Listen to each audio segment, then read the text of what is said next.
before Nicki Minaj, before Megan Thee Stallion, there was a woman out of Chicago spitting fast, raw, and unfiltered.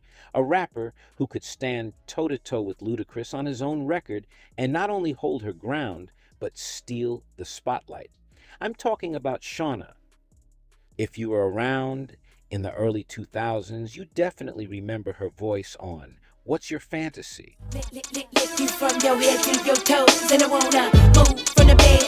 That verse that made everyone double take like, yo, who is that? But Shawnna wasn't some one-hit feature. She came up grinding in Chicago's underground, built a name with her duo Infamous Syndicate, and then made history as the first female rapper signed to Def Jam South. In this video, we're diving into Shawnna's story, from her Southside roots to the DTP era, to why her career didn't get the full respect it deserved, even though the talent was undeniable. Because if you love hip-hop history, you got to understand the role Shawnna played in shaping that early 2000s sound. Been at it 16, got like 16 more that let me see.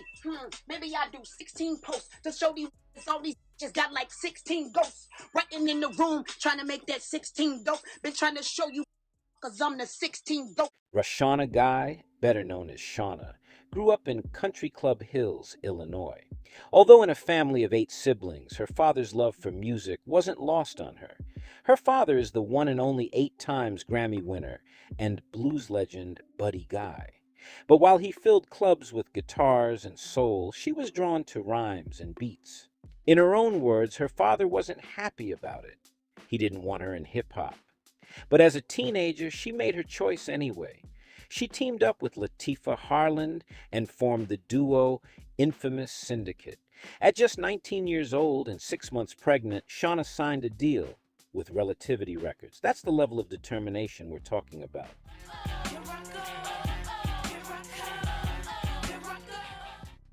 During a trip to Hot 97, she crossed paths with a DJ named Chris Lova Lova. Today we know him as Ludacris. They exchanged info, stayed in touch, and the connection would soon change her career. Infamous Syndicate's debut album, Changing the Game, came out in 1999. The group later split, their contract ended, and that's when Shawnna got the call that would put her voice on a track the whole country would hear, What's Your Fantasy? That single was huge. It dropped in 2000 on Ludacris's debut album Back for the First Time, and Shawnna's voice on the hook made the record unforgettable. Off the strength of that hit, Ludacris signed Shawnna to his label, Disturbing the Peace, under Def Jam South. That move made her the official First Lady of DTP.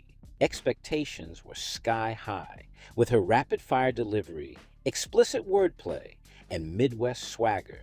The industry positioned Shawnna as the woman who could hold her own in a male-dominated roster. Check it, I'm in an ice white Chevrolet. I just bought it yesterday. I'll be smoking lean. But hip-hop success is never a straight road. Shawnna dropped 2 studio albums worth the wait in 2004. These players is out they bang, and these players be buying drinks. Flip scripts from up your life, worth hustling for. Projects is the crowd that I draw. What you drinking, wanna run with the ball and Block Music in 2006.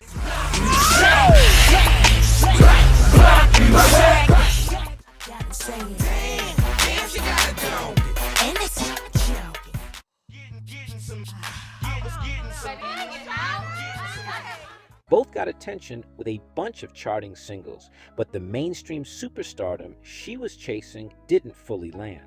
By the mid-2000s, Shawnna seemed like she was finally about to hit that superstar level. A joint album with Ludacris, Battle of the Sexes, was in the works, and the hype was real. But right before it dropped, she disappeared from the spotlight. Ludacris ended up releasing the project without her as a solo album in 2010. Fans were left wondering, what happened to Shawnna? Behind the scenes, there were rumors of label politics, creative differences, and Shawnna's frustration with how Def Jam was handling her career. She's admitted in interviews that she felt overlooked compared to her male label mates. Instead of being the face of DTP, Shawnna became another example of how the industry often sidelines women, even when they're just as talented as the men.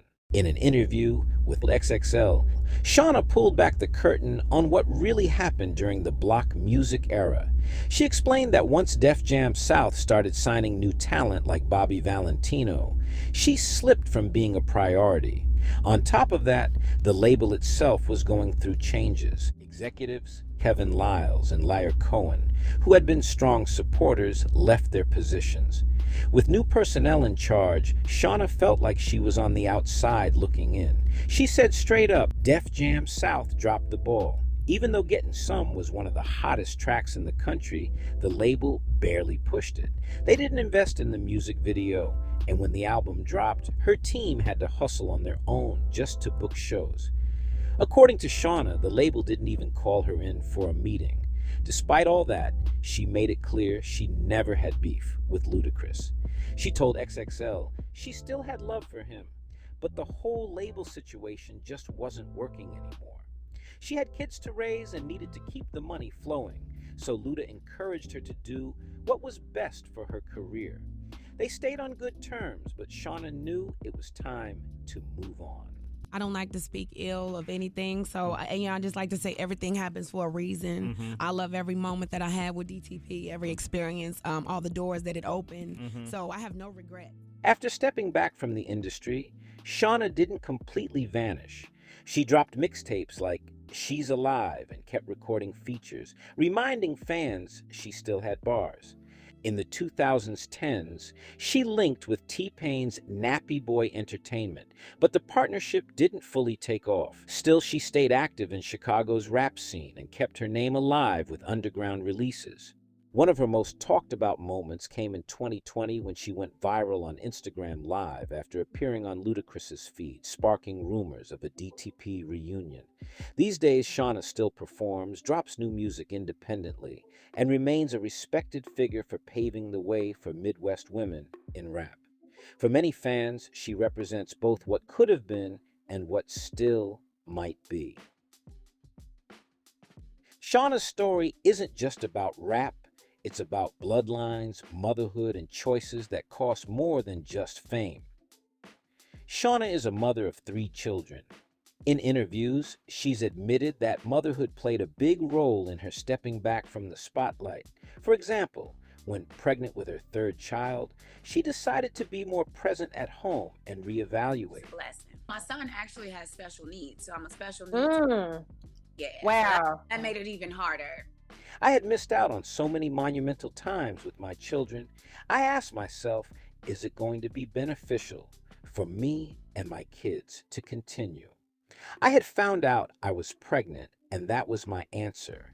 Shawnna said this as part of the reason she decided to depart from DTP. She has discussed missing her kids' milestones, school events, being around for them when growing up, as part of the regret/cost for being in the industry.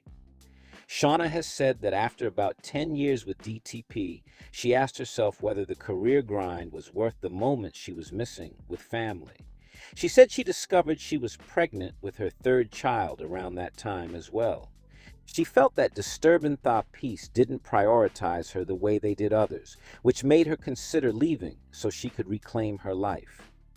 While she has had a working relationship with Ludacris that is central to her career, features, collab projects, label ties, Shawnna has mostly kept romantic relationships out of the public lens. Well, that's what happened to Shawnna. What do you guys think? Leave a comment down below. And while you are at it, do subscribe.